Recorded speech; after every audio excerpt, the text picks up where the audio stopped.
Acción, tu revista mensual de cine y series, con los mejores estrenos de cine, fichas y reportajes coleccionables, series de televisión y 4 pósters todos los meses. Búscala en tu kiosco. Bueno, Mario, ¿qué tal? Vamos a hablar de 12 hombres sin piedad, película de las buenas, de las que llamo yo de 5 estrellas. 5 estrellas absolutamente incuestionables. Una película que además, a pesar de haberse estrenado en 1957, sigue teniendo toda la, no ya la validez, que siempre la tuvo, y por supuesto la retiene, sino la plena actualidad en cuanto al planteamiento que hace de la trama y del tema de la película, y de un poco cómo definir a los personajes y demás. Una película plenamente moderna y sigue teniendo una poderosa influencia de varias versiones, las comentaré brevemente después, pero para que te hagas una idea, Mario, fíjate qué fricada. Esto es un número de Batman, editado en fecha relativamente reciente, podemos estar hablando de los 2 últimos años, y es un número de febrero de 2019, pone aquí. Es un número de la colección de cómics de grapa de Batman. Y este número, que se titula Días Fríos, y que está incluido dentro del tema de Días Fríos con el subtítulo del fin del Caballero Oscuro, este número no es otra cosa que una adaptación de 12 hombres sin piedad, o por lo menos es una poderosa influencia de 12 hombres sin piedad en el cómic. Aquí tienes la viñeta que claramente estaría inspirada por la película que vamos a comentar. Y es simplemente Bruce Wayne, que está como jurado en un juicio, curiosamente de un personaje, de un antagonista, de uno de los supervillanos que él mismo ha detenido como Batman. Y la idea es esta, mira, ves, aquí tienes otro elemento del jurado. Sabemos que en esta viñeta se está haciendo en cierto modo también un guiño a 12 hombres sin piedad, uno de los planos de 12 hombres sin piedad. Y bueno, el juego que tienen de utilización de los planos es muy curioso este cómic, porque este cómic se podría poner al lado de la película y no serían iguales, y eso es lo interesante. Tiene viñetas que hacen guiño, pues como ese plano cenital que hemos visto antes, esa viñeta en cenital que hemos visto antes, y que hace guiño a un plano en cenital también de 12 hombres sin piedad. Concretamente es el plano ya del final, cuando ya se van marchando. No, perdón, del final, no, del principio. Pero en cualquier caso, mira, tienes, no sé si es principio o final, ahora mismo no recuerdo, pero hay un plano cenital que es exactamente este mismo que hemos visto aquí. Este de aquí. ¿Vale? Y lo curioso, como digo, es que en el lenguaje del cómic, lógicamente, debe ser distinto al del cine, pero se está manejando también lo que es el equivalente de primer plano, que maneja mucho la película en las viñetas, y como ves la estructura de viñetas se basa un poco en ese ritmo de primer plano que marca la película, aunque lo hace adaptándolo al lenguaje del propio cómic. Pero bueno, no estamos aquí para hablar del cómic de Batman, simplemente quería dejar referencia de que hay una influencia importante de esta película en distintos medios. Evidentemente ha habido varias versiones televisivas, y no solo de esta película, sino sobre todo de la obra de Reginald Rose, que es en la que se basa este largometraje, de la que vamos a hablar ahora pues un poco más, ¿vale? Entonces vamos a empezar con 12 hombres sin piedad. Primero algunas líneas generales.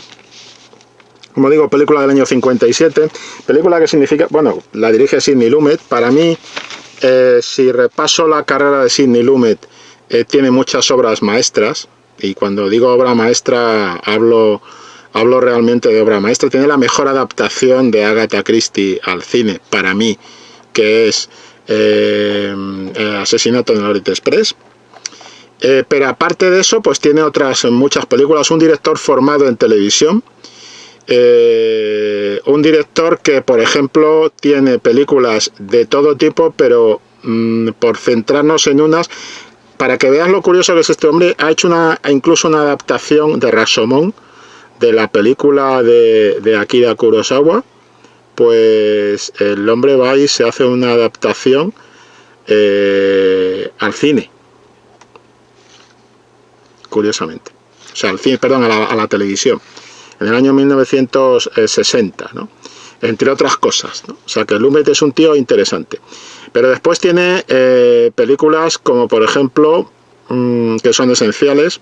Una película muy buena de atracos, muy buena porque además se aparta de lo habitual, que es algo que va a hacer constantemente Sidney Lumet, que es Supergolpe en Manhattan, con Sean Connery. Sérpico es una de las esenciales. La ofensa, también con Sean Connery.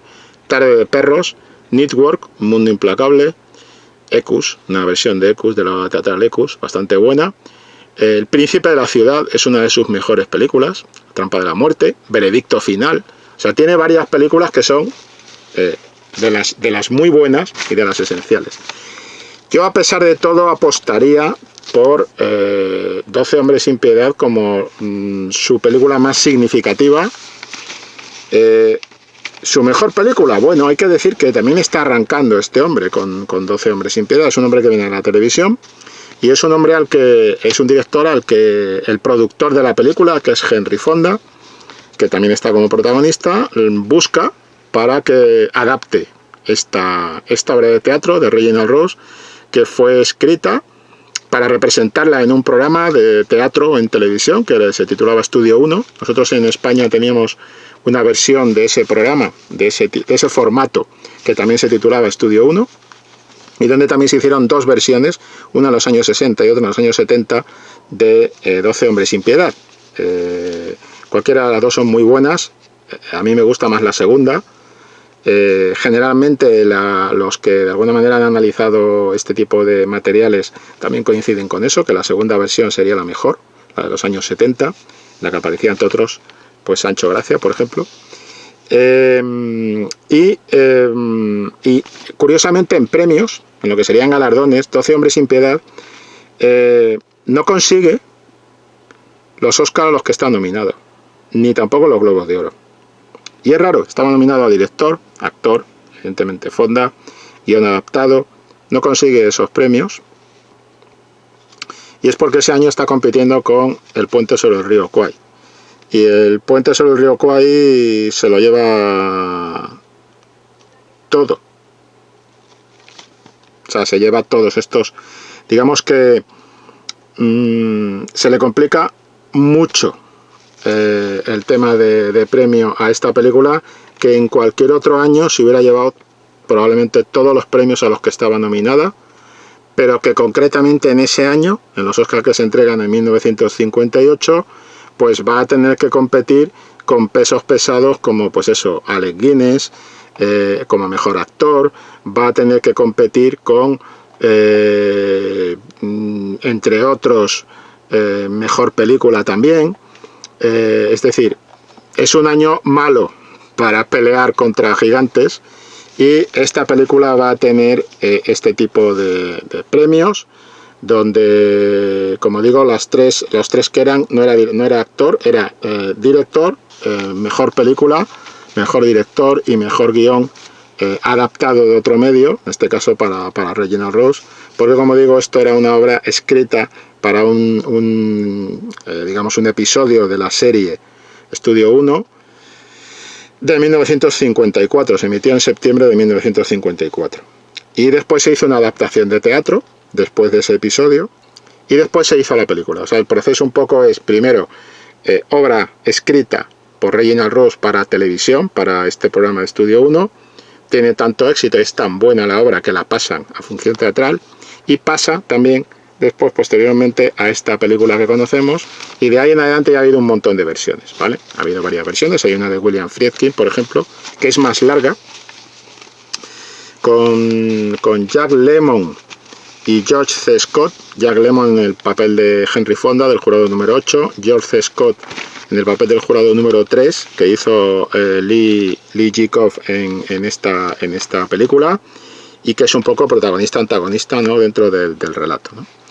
Entonces, digamos que con estos mimbres, pues bueno, se monta una película que es una de las emblemáticas de todo lo que tiene que ver con juicios y demás, aunque realmente no hay un juicio, y es una película por eso interesante, dentro de todo el género de abogados, juicios, tribunales y demás, es una película interesante porque digamos que nos lleva a la trastienda, a un asunto que normalmente no suele tratarse mucho en el cine se centra más en el ejercicio en los tribunales, en los juicios y tal, y eso del jurado hablando, pues nunca se ha vuelto a convertir con tanta frecuencia en un tema recurrente del cine, ¿no?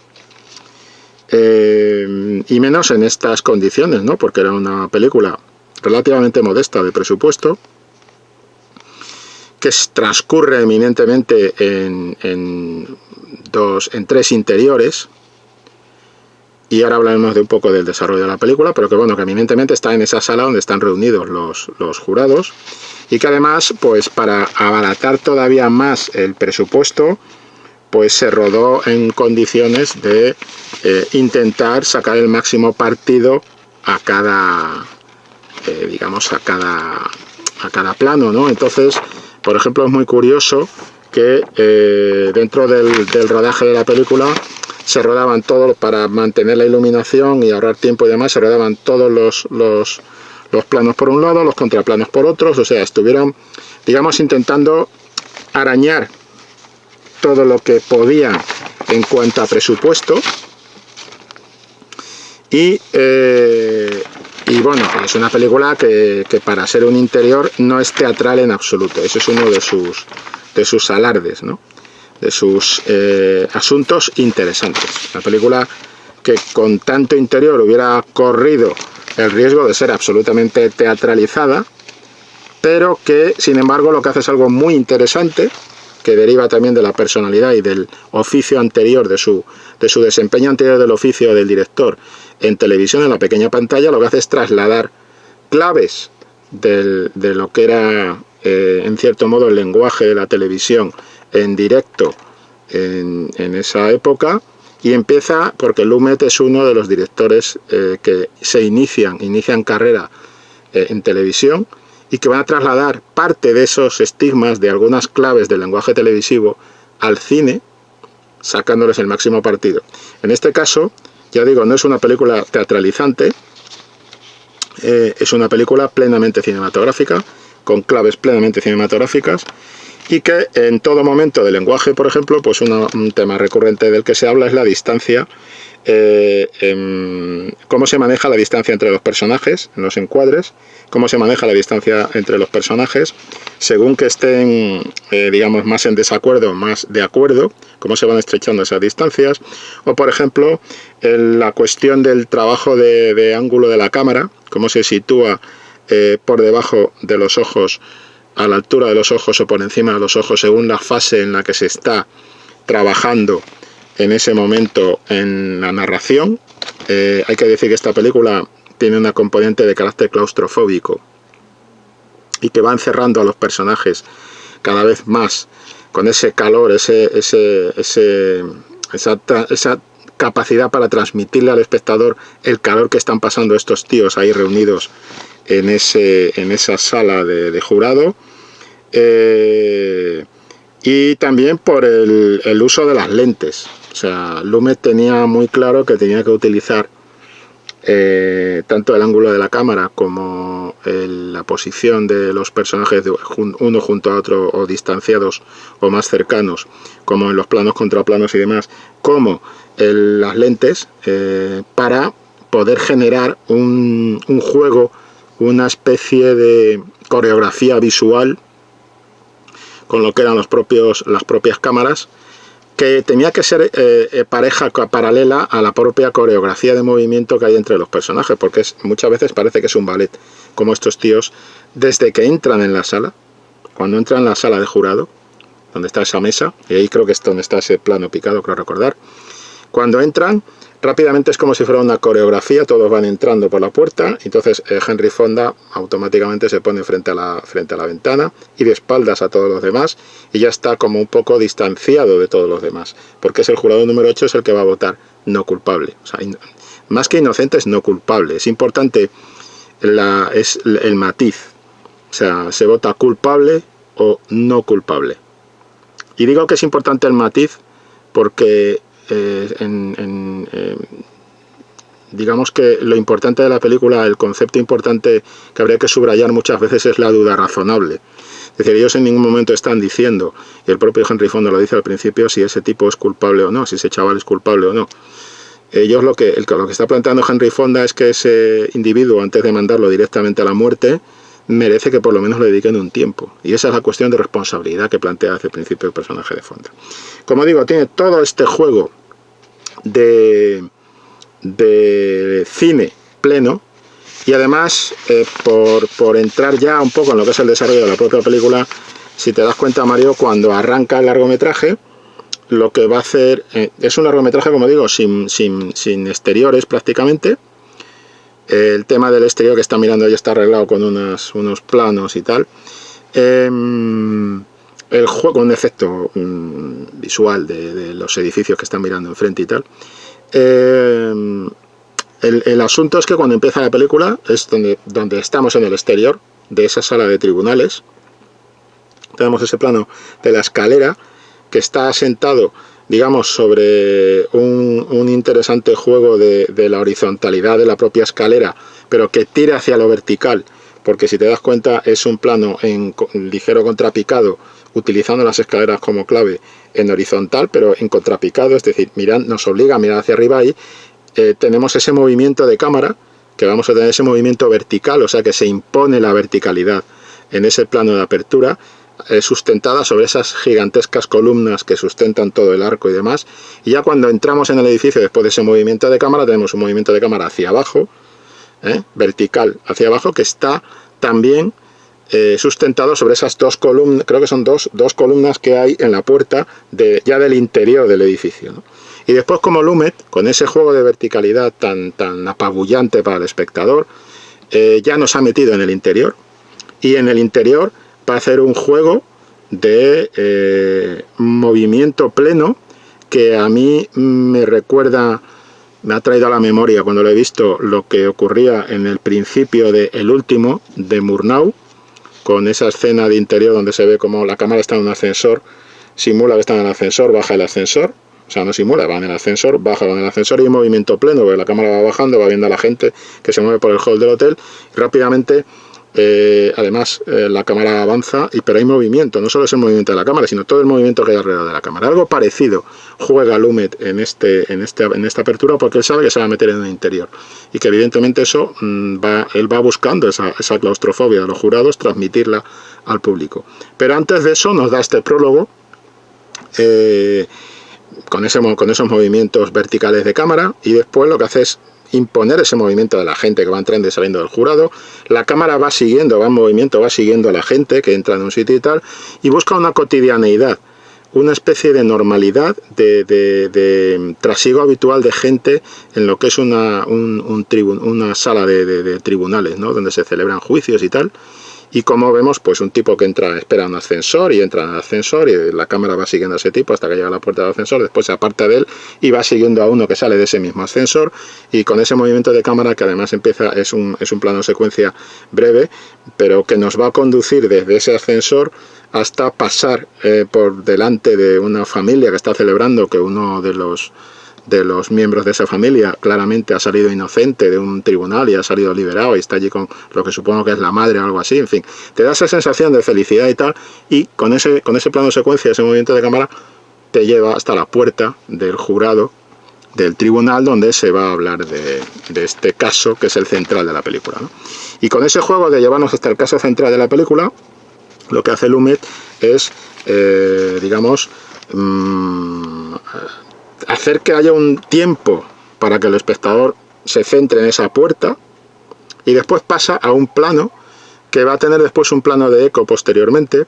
En el plano, la composición del plano es muy interesante porque tenemos, digamos, en la parte derecha del encuadre del plano tenemos al juez, que es como una gran masa que ocupa toda esa parte derecha, y además esa gran masa está respaldada, apoyada en lo que supone la figura de orden, de poder y demás, por esos libros que hay encima de su mesa y todo lo que tiene un juez encima de la mesa, ¿no?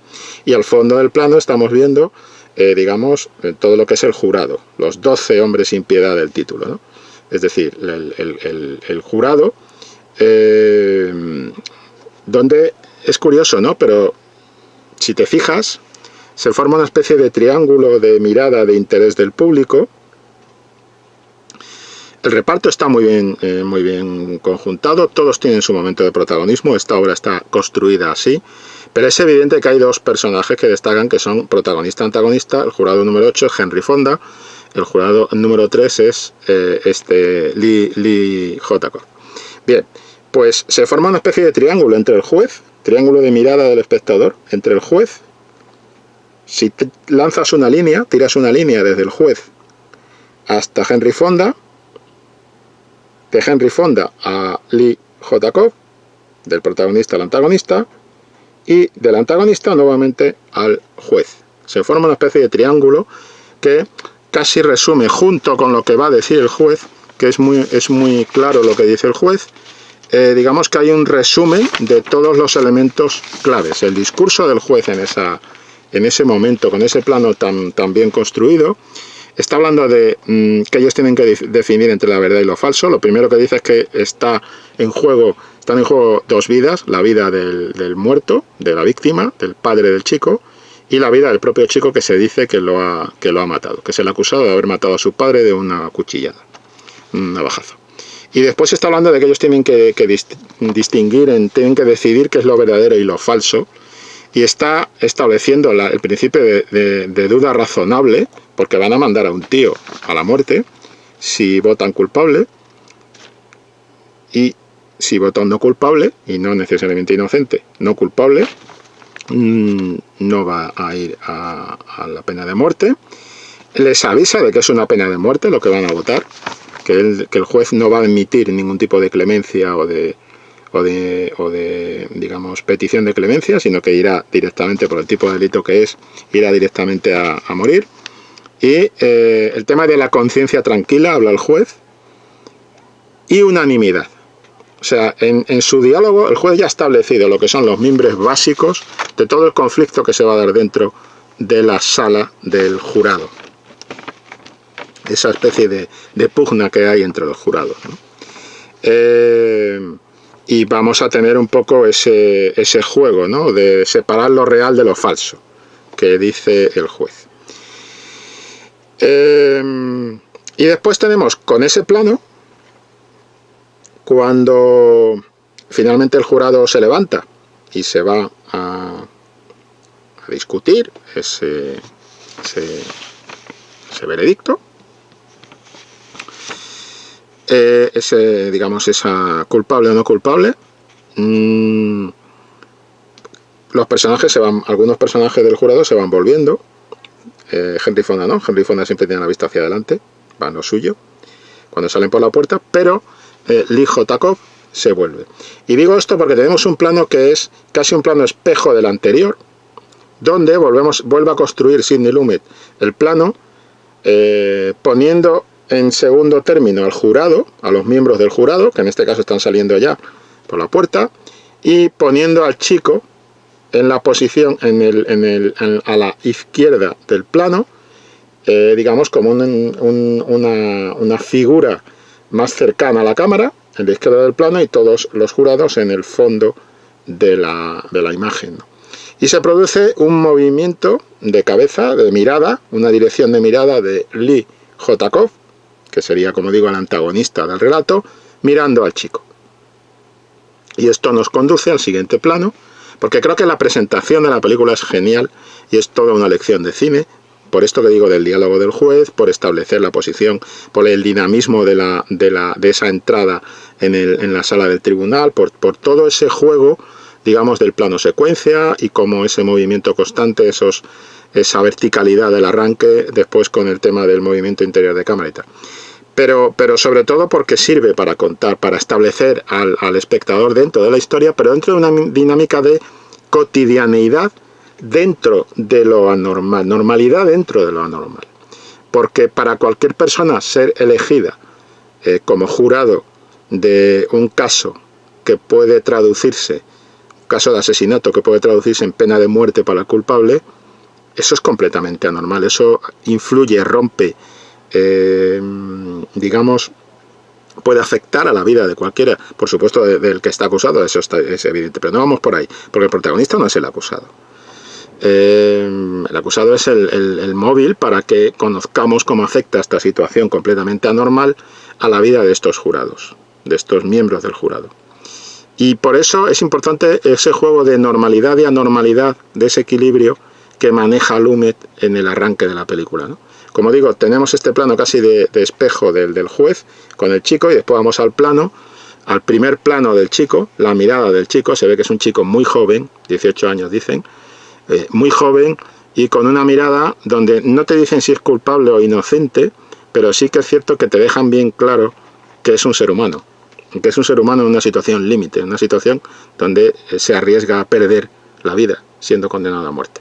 Y después se produce ese fundido encadenado del rostro del chico con la mesa, ese plano de picado sobre la mesa en la que se va a decidir su destino. Y ahí acabaría el prólogo de la película. Después pasaríamos ya al plano en el que se ve el título, 12 hombres sin piedad, 12 Angry Men, y van entrando, como digo, con una coreografía de movimientos que ya se va a mantener durante todo el resto de la película, ¿no? Entonces digo que este arranque es muy interesante porque primero es plenamente cinematográfico y nada teatral en sus recursos de montaje, recursos de composición del plano, planos que no se pueden componer en un escenario teatral, recursos de montaje, recursos de composición de plano, movimiento de cámara, movimientos verticales, imposición de la verticalidad, plano secuencia. Quiero decir, hay cine por todas partes, no hay teatro, hay cine por todas partes. Y esto es una de las características que creo que hay que destacar de la película porque es importante, ¿no?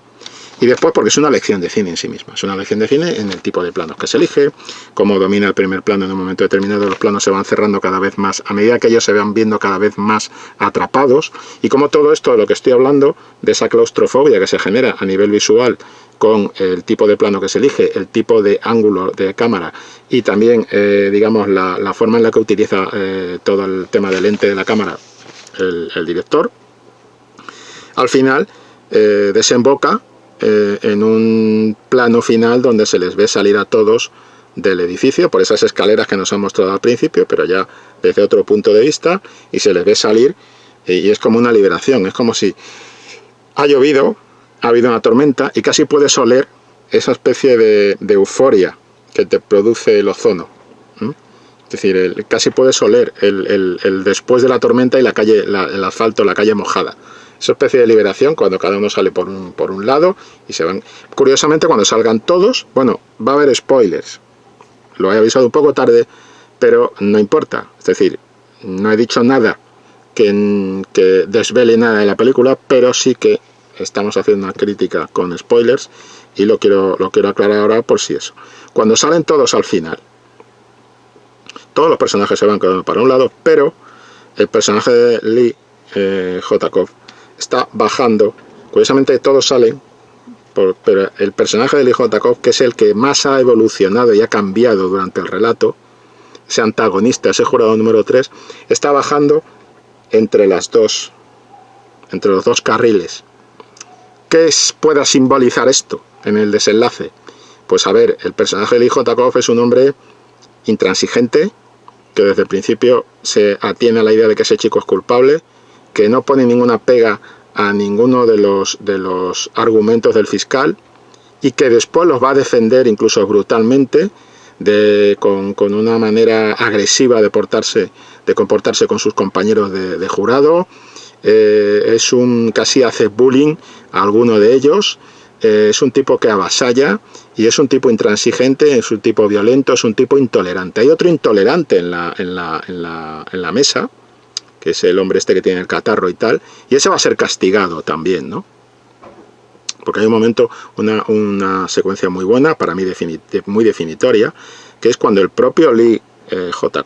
el propio personaje del jurado número 3, se da la vuelta y le da la espalda a este intransigente que está diciendo que la gente que vive en esos barrios es gentuza y es un radical y es un intolerante y además es un individuo que claramente están hablándote de racismo y demás de una manera soterrada. Estamos en 1957, pero te están hablando de eso, ¿no? Y todos los jurados se levantan de la mesa y le van dando la espalda, hasta que este intolerante, este hombre que está como acatarrado y que es un déspota y demás, acaba sentándose en una mesita pequeña que hay al lado y acaba exiliado y de espaldas a todos los demás. Es como si le mandaran al rincón a pensar, como los niños en la escuela, ¿no?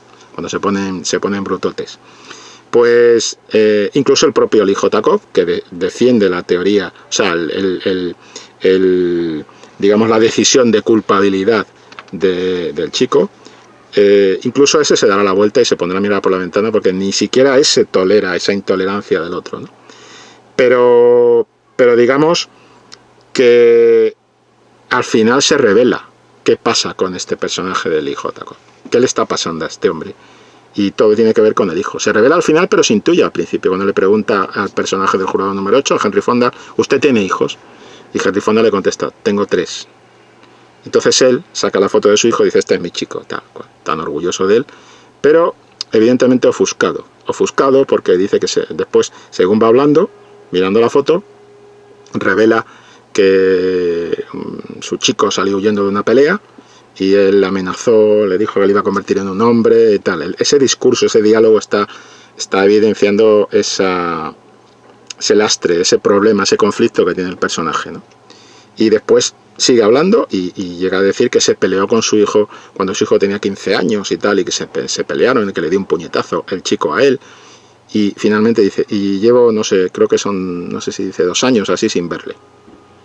Y el padre tiene esa cuenta pendiente con el hijo, y quiere hacer pagar esa cuenta pendiente al chico acusado de asesinato de su padre. O sea, él se ve representado de alguna manera como el padre asesinado y a su hijo lo ve representado como el hijo asesino. Al final, este personaje romperá la foto que tiene él con su hijo y estallará en lágrimas, reventado, y dirá que odia a todos los hijos, que no valoran que sus padres se han machacado por ellos y tal. Y ese personaje, después de ese estallido, será como recogido, arropado por Henry Fonda en el plano final, cuando ya claramente, si te das cuenta en la película, no se dice hemos terminado, dice uno de los personajes, pero no se dice, en ningún momento el hijo de Cobb dice no culpable, no. El tema de la unanimidad se da por supuesta en el final. ¿Por qué? Para mí hay un matiz, tanto en ese plano final de que salen todos, y ese plano en el que vemos a Lee J. Cobb, Henry Fonda, camisa, chaqueta blanca, o sea, clara, vaya. No estoy muy seguro que podría ser blanca o color crema y tal, pero bueno, porque es una película en blanco y negro. Pero el que sí va de oscuro, con el traje oscuro, es Lee J. Cobb. Lo blanco y lo negro, lo claro y lo oscuro, la luz y la oscuridad.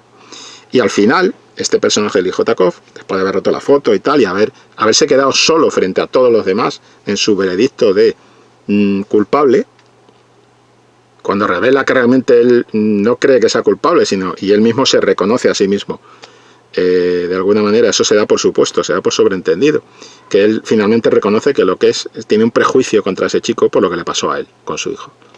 Cuando eso se produce, al final, ese plano general final, te muestra cómo todos están saliendo por la escalera, cada uno para un lado, el que se va al partido de fútbol, el otro que no sé qué tal, y el hijo Takov es el último que sale, el último que vemos salir, con las manos en los bolsillos, y es como si se hubiera quitado un peso de encima y va bajando por ese carril, como si hubiera sido encarrilado, reconducido, de alguna manera como si el estallar dentro de la sala del jurado, reconocer ese odio que tiene porque lo que le pasa con su hijo, le hubiera liberado y le hubiera tranquilizado, le hubiera metido en un camino, y él va por un camino, todos los demás bajan por la escalera en plan más caótico si se quiere, pero él no, él baja por el centro, con esas dos barandillas a los lados. Es decir, el paso por el jurado le ha liberado del peso, le ha liberado de un lastre de un conflicto, le ha hecho reconocer ese conflicto que tenía. Y es como una especie de catarsis para ese personaje. Y es el que hace, por eso digo, es el que hace el mayor arco de evolución, ¿no? Hasta el punto de que se podría decir que el tema real de la película es el viaje que hace este hombre y cómo nuestros propios prejuicios, el tema serían los prejuicios, cómo tenemos un prejuicio. Estamos en 1957, Estados Unidos, hablemos del racismo, por ejemplo, de la segregación racial, pero también del prejuicio que puede generar daño en el sistema judicial, pero daño para los propios personajes. Porque el plano final, dentro, no el final este del que te he hablado antes general, no. El plano final, el último plano que se produce dentro de esa sala de jurado, es ese plano sobre la mesa y se centra en, también tiene que ser necesariamente por coherencia visual, un movimiento de cámara, y ese movimiento de cámara va recorriendo los objetos que han quedado sobre la mesa. Los dibujos que hacía uno que se aburría, la foto rota del hijo Takov, en fin, un poco todos esos, y cada uno de esos es la huella de la actitud del viaje que ha hecho cada uno de esos jurados, que todos ellos, salvo Henry Fonda, han pasado del veredicto de su opinión inicial de culpable, cuando quieren darse prisa y acabar pronto, a la opinión de no culpable, por una duda razonable. Porque algo muy bueno de la obra de Reginald Rose y algo muy bueno de la película, hay que decir que el guión de Reginald Rose se respetó prácticamente a rajatabla en esta película, es muy fiel al guión de la obra original. De lo que nos habla es del viaje que hacen esos jurados y de los prejuicios. O sea, que se dirá que el tema son los prejuicios. Y en esto creo que es muy interesante, sin establecer grandes comparativas. Se suele decir que el personaje del abogado Atticus Finch, que interpretó Gregory Peck en Matar a un ruiseñor, es el máximo emblema, digamos, dentro del cine judicial y demás. Es un símbolo, es el máximo emblema, es un icono de una manera de pensar, digamos, progresista y equilibrada sobre los tribunales y todo esto, también sobre la propia sociedad, la política, etcétera. Y también esa película tiene un análisis muy bueno, Matar a un ruiseñor. Pero yo siempre apuesto más por Henry Fonda.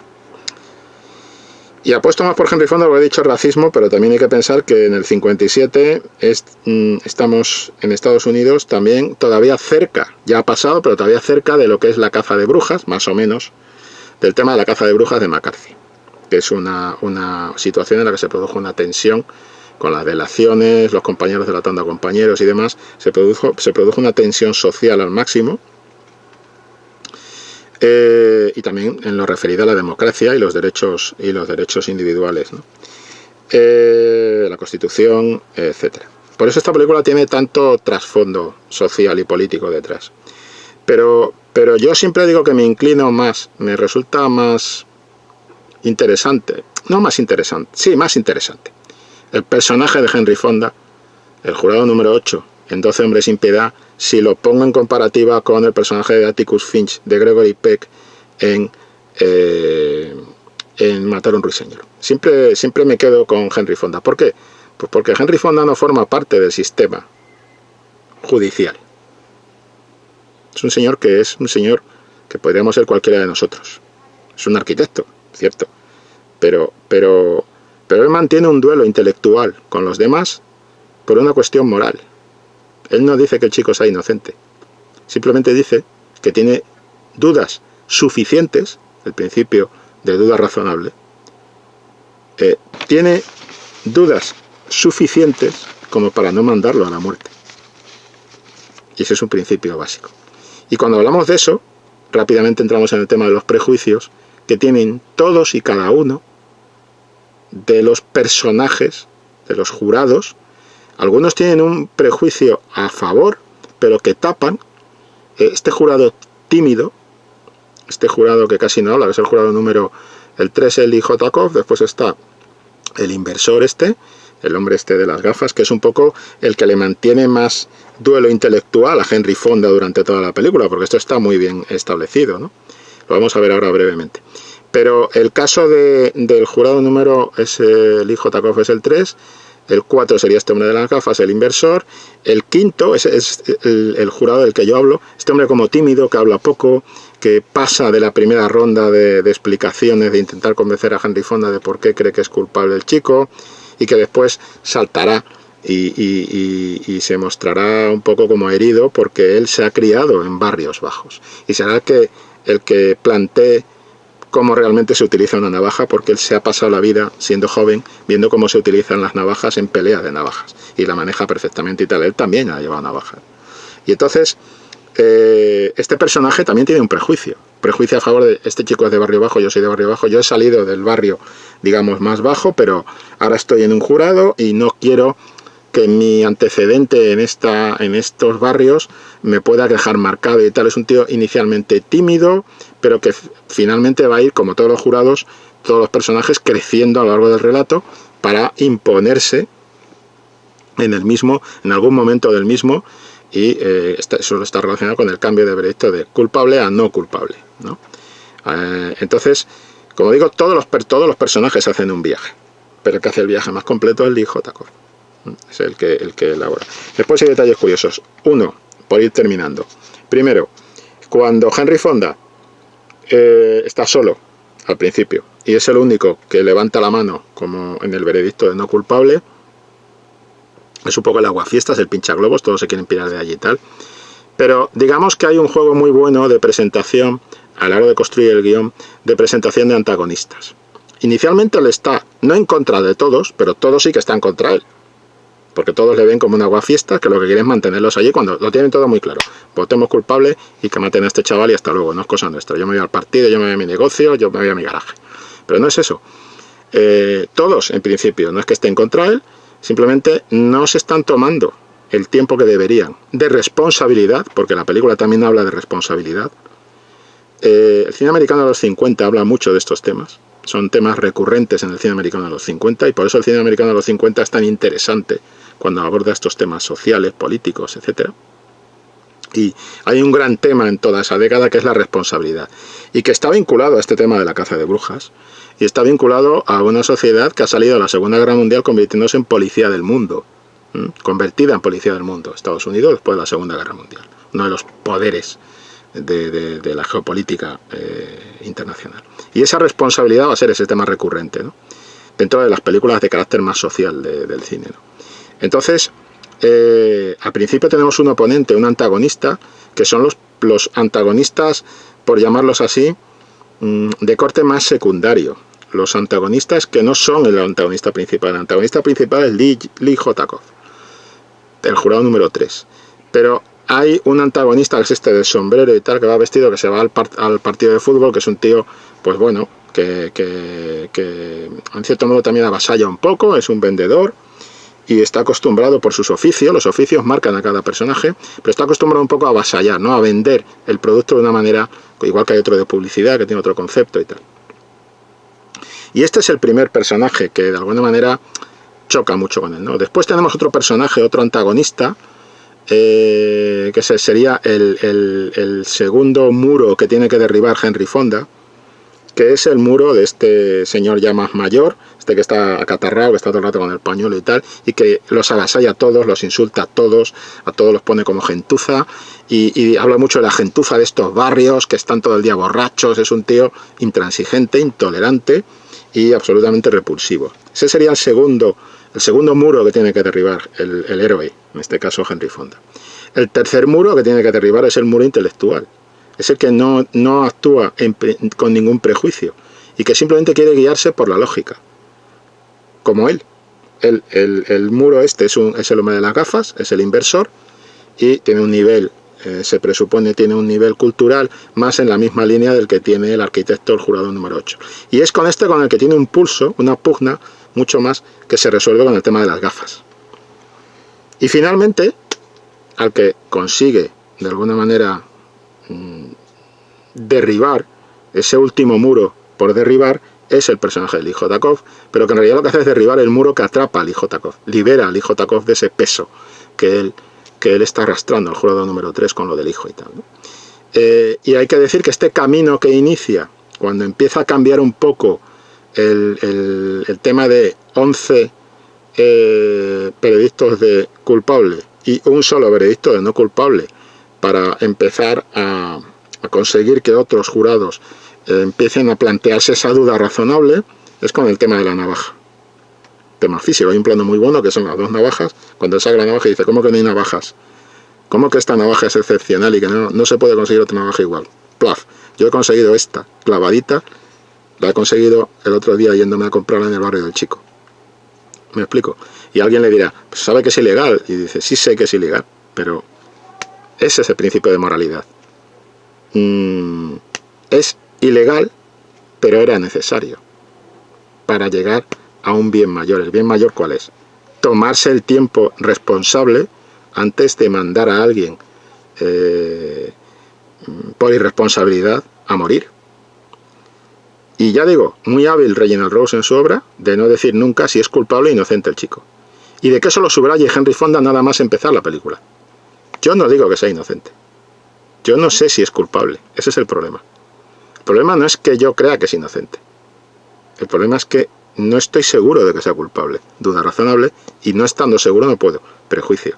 No estando seguro no puedo mandarle a morir. Ese es el concepto. Y para mí eso es lo que le pone un poco por encima, ¿no? Porque este señor es un señor, como digo, normal, no está metido en el sistema judicial, sin embargo, adquiere, echa sobre su espalda esa responsabilidad de hacer que el sistema judicial funcione. Y eso a mí me parece que le pone como ciudadano por encima ligeramente del personaje de Atticus Finch de Matar a un ruiseñor, ¿no?